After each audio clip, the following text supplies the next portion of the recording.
Hey, how's it going? Today we're going to be replacing the rear driver's side door latch assembly on this 1999 Jeep Cherokee XJ.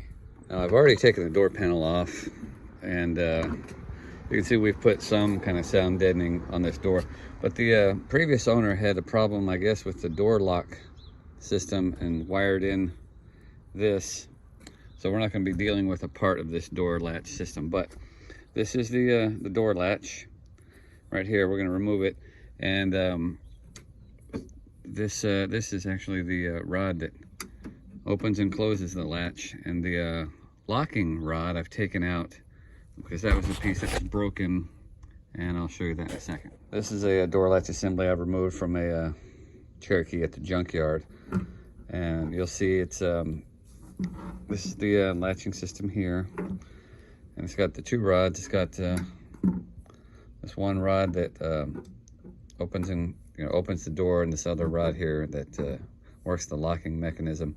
Now on our red Cherokee here, this plastic piece is broken off, so we can no longer lock and unlock the door using the power door locks, or the interior door lock for that matter. So we're going to swap it out. This is the rod that came out of our red Cherokee. And you can see they've welded this little piece on, because that's the the motor they put in there, and that's what forces this back and forth. So we're going to be putting this back in onto there, but it's going to be impossible to see inside the door. So when you look at the edge of the door, you'll see this, but inside the door there's one thing that we have to disconnect to take this out, and it's this rod here, which connects with one of these little green plastic clips. It connects to the actual door button assembly on the inside, and with the help of taking out, alright, right up there, I'm going to take that clip off so we can remove this whole thing. Okay, now that it's unclipped right there, I'm going to pull it out the way. Out of there, it should just pull it out. Hopefully that showed up on video, pulling that out. Our next step is to take a T30. It's a T30 Torx head on the impact wrench here, and let's loosen that up.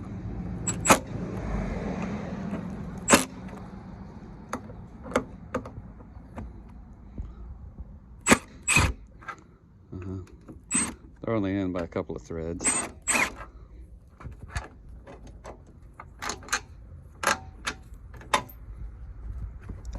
And then we should be able just to pretty much pull it out.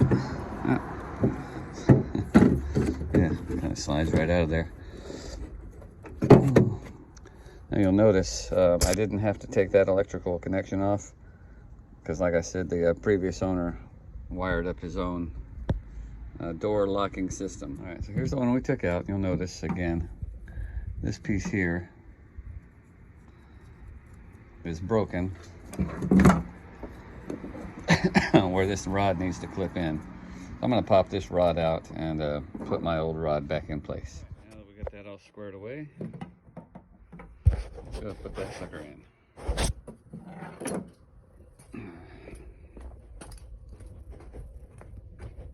So in, and then just kind of feed it up here so that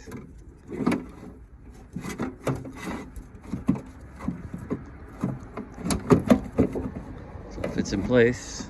Oops, hopefully you saw some of that. Anyway, gonna fit it in place right there. Let me put a screw in to hold it.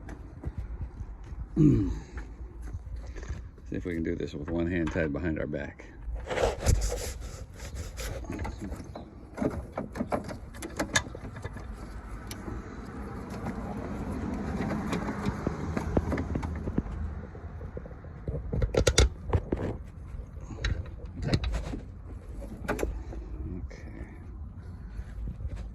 hold that in place while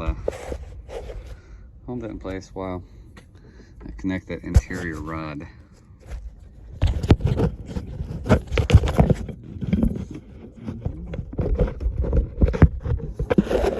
No.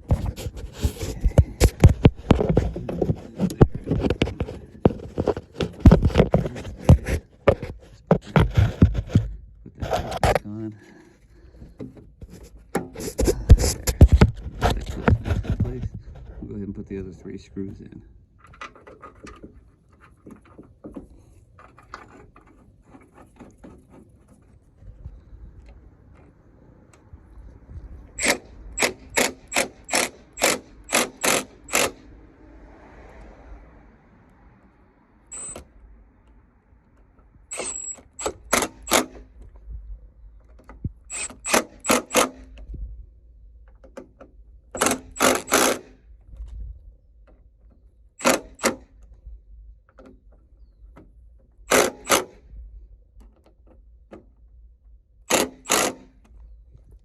Let's go ahead and test it out while it's in the door.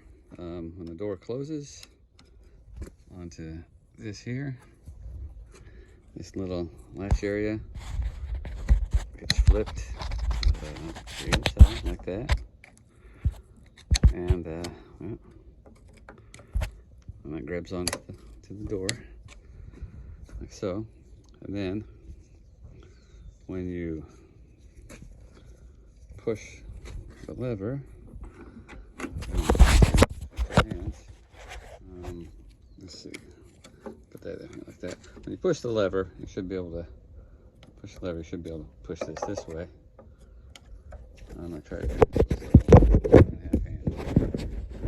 Let's see, where's the screwdriver at? There it is. Get my hand on the latch out here. Oh, and it flipped right open. Now let's close the door. Make sure it works.